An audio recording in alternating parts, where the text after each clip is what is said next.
Todas essas apurações que a Larissa, que o Uribe trazem para a gente, está claro. Segundo semestre, essa retomada dos trabalhos no Legislativo será focada na economia. Exato, exato. E vai ser mais animado que o primeiro. Larissa e Uribe vão trabalhar ainda mais, porque o que vai ter de bastidor e de um processo de... Porque é indispensável, vamos só colocar por pontos. Essa reforma ministerial não pode ser eterna, não pode ser aquelas novelas que não terminam. Teve uma chamada Redenção na TV Excelsior, durou 2 anos. O ator principal até se encheu e foi embora no meio da novela, que era o Francisco Cuoco, olha que isso faz tempo. Então essa novela tem que ser resolvida rápido, pelo que tanto a Larissa como o Uribe colocaram. Há uma ligação umbilical entre a aprovação de marco fiscal e de medidas econômicas fundamentais ao governo e a reforma ministerial. Evidentemente que ninguém entrega o voto, não tem de certeza que vai ter participação na máquina do governo. Quando se fala isso, é importante que quem nos acompanha, não significa que é uma espécie de troca, ele pode saquear o Estado, desviar dinheiro. Não é isso. É participação republicana legítima de partidos políticos em ministérios e em cargos de primeira escala, segundo, terceiro, quarto escala, empresas estatais, bancos, etc.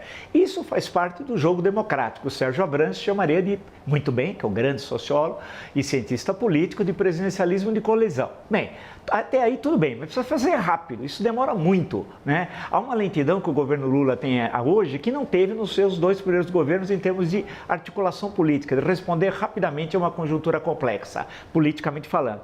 No campo econômico, isso é vital, né? Porque, como foi bem destacado inicialmente pelo Uribe, você não pode fazer o orçamento, foi uma coisa que eu tinha dito aqui antes das minhas férias, entre aspas, vamos chamar assim, que sem ter aprovado o marco fiscal, de onde vão vir os recursos? Como você pode destinar X, Y, Z se não sabe a origem dos recursos? E tem uma legislação que trata justamente sobre isso, precisa ter todos os cuidados possíveis legais.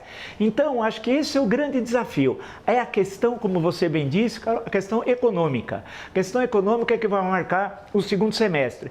E nós discutimos questões estruturais, que são importantíssimas, é verdade.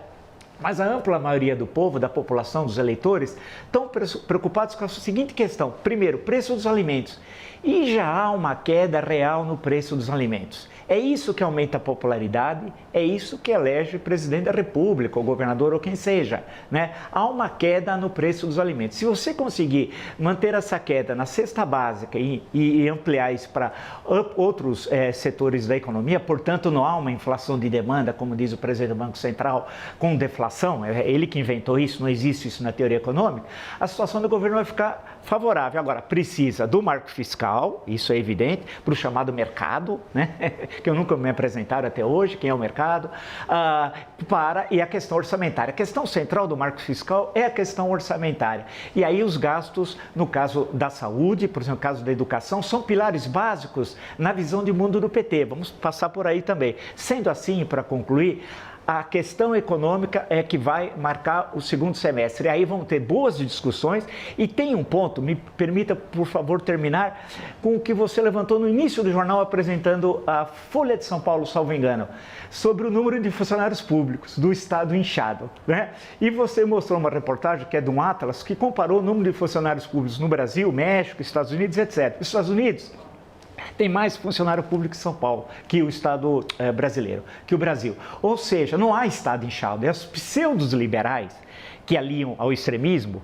Imagina, ser liberal não pode ser extremista, mas que fala que o Estado é inchado. O Estado não é inchado coisa alguma, isso é uma balela. Faltam funcionários públicos e se nós não tivéssemos o SUS, o que os liberais chamariam de Estado inchado, não morreriam 700 mil, mas 1,5 milhão, né? Então, com a pandemia da Covid-19. Em resumo, questão econômica é fundamental, vai ser o grande debate.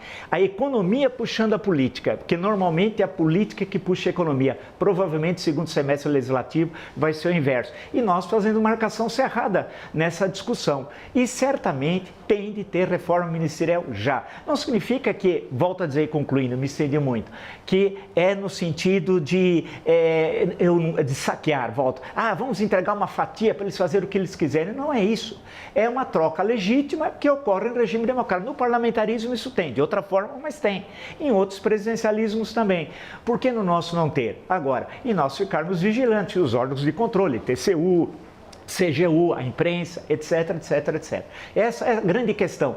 Economia. E aí melhora a qualidade do debate, viu? Isso que é bom. Melhora a qualidade. Olha, o debate que nós tivemos sobre reforma tributária foi de muito bom nível. Porque a gente acha que os parlamentares é tudo ruim, alguns falam, né? Não é verdade. Foi muito bem conduzido pelo relator e um debate de alto nível. Eu espero que o segundo semestre, o marco fiscal e o orçamento, seja também de alto nível. Isso é bom para o Brasil, é bom para a política, é bom para a democracia.